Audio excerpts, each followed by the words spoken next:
Hello' বন্ধু, এই জাগাখিনিত আহিলে সঁচাই বহুত মনত পৰে দেই।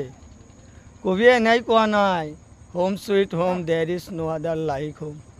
যিমানেই ঘূৰি ফুৰা, যিমানেই বন্ধু বান্ধৱীৰ লগত উঠা বহা কৰা, যিমানেই দেশ বিদেশত যোৱা, নিজৰ যিটো জন্মস্থান সেই জাগাটোৰ কথা কোনেও পাহৰিব নোৱাৰে। অ' বন্ধু, কোনেও পাহৰিব নোৱাৰে।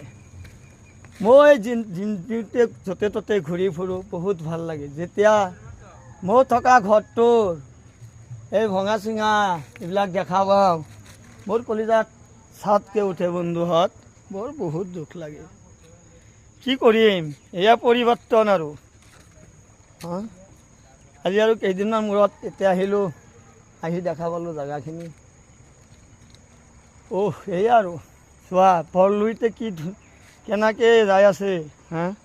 এইবিলাক নৈৰ আশীৰ্বাদ না নৈৰ কিবা অত্যাচাৰ ক'ব নোৱাৰোঁ বন্ধু।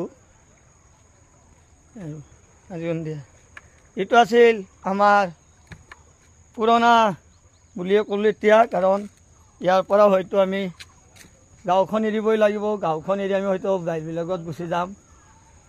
আমাৰ ভাৰত স্বাধীন হোৱাৰ আগতে আমাৰ এইখন গাঁও মহচৰা গাঁও আছিল।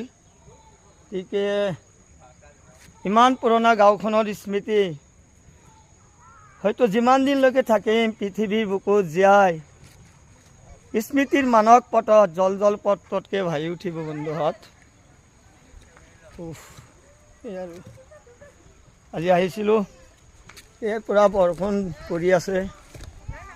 ঠিকে আছে বন্ধুহঁত, এই নদীৰ পাৰেদি মানুহবিলাক যাই আছে আৰু কেইদিনমান পিছত এইবিলাক ৰাস্তা চব বন্ধ হৈ যাব। সদায় ভাঙি আছে, সদায় ভাঙি আছে।